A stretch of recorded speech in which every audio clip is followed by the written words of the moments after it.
But closer to home, independent polling has revealed that Climate Change and Energy Minister Chris Bowen is in danger of losing his Western Sydney seat of McMahon to local tech millionaire Mr Camenzuli. Chris Bowen's primary vote in the seat is at 19%, which is even lower than the Liberal support of 20%, and Camenzuli sitting on 41%, according to this polling.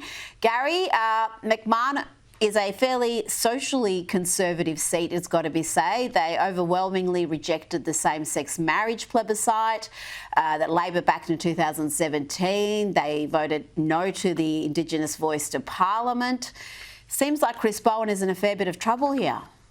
I hope so, because he deserves to be. This bloke is almost single-handedly ruining Australia, although the Prime Minister is his wingman because he's letting him get away with it. You know, when this mob were elected 3 years ago, I said, the epitaph on this government will be written one day and Chris Bowen will be front and centre in that history. And that's exactly right. Look, Matthew Camenzuli is a bloke with his own self-made story. Everything he's done has been off the back of him taking a risk, mortgaging his house, starting something up. The emphasis on him being a tech millionaire is only the end of the story so far, because he's actually made everything he's made for himself by himself. And this bloke has been listening to the local community, and Caменzuli's been saying, and I spoke to him some months ago and he said, I think I'm going to do this. He said, someone's got to have a crack at this Chris Bowen bloke. He's out of touch with the local community. He's out of touch with what Australia needs. He's out of touch with mum and dad businesses, small businesses.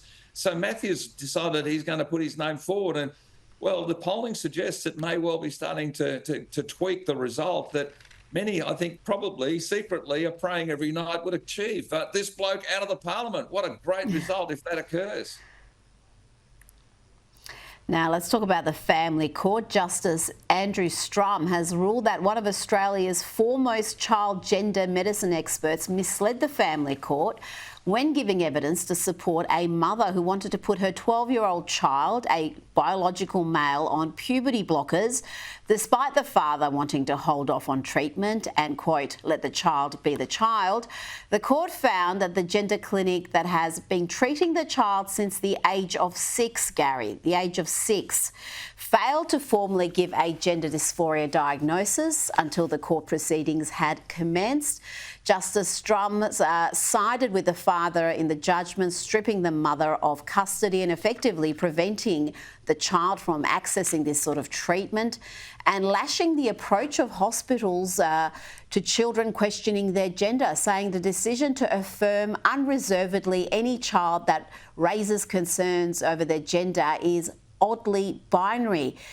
Gary, I've got to say, finally, common sense judgment on this issue that's based on science, based on fact, not radical gender theory. And I'm sick of this kind of woke destruction of Australia. And look, I would like to nominate this judge for Australian of the Year. Here we are. We're only in April, but I reckon this guy's going to be hard to beat, because this took, look, a lot of guts, because he's staring down the woke left, the extremists who believe that a child can pretend to be this and then chemically be made into that. I mean, it's hard enough, having been a 12-year-old boy myself at one stage, to get yourself through the next few years, knowing that dad and mum have got a disagreement about this is going to twist the child around. This is a form of child abuse, and it's been institutionalised by the medical services who've been attempting to change things the way the child was born since the child was 6. So I think a lot of us are scratching our heads and wondering where the hell this has come from, Rita, and I just hope it goes to hell, because it is really bad stuff, and good on the judge for getting it right. Thank heavens. Finally, Australian of the Year, you watch. Well, let's hope so, but we know what the selection committee is like. Just very quickly, the ABC is promoting a collaboration with Deakin University. That's the ABC's Elite Athletes in Australian Women's Sports Survey. But the ABC doesn't seem to know what a woman is, Gary. Have a look at who can participate in this so-called women's survey. It's open to elite athletes who identify as cisgender women, so that's actually just women. Also non-binary athletes, transgender women and gender diverse athletes. It's also open to women, non-binary and gender diverse athletes who may compete in mixed gender events. So Gary, what's the point of having a women's survey if it's not restricted to women? If I could have a 10-second answer. Look, friends don't let friends watch or listen to their ABC. They're just looking for a mailing list of people to harass in interviews to get their views on other subjects.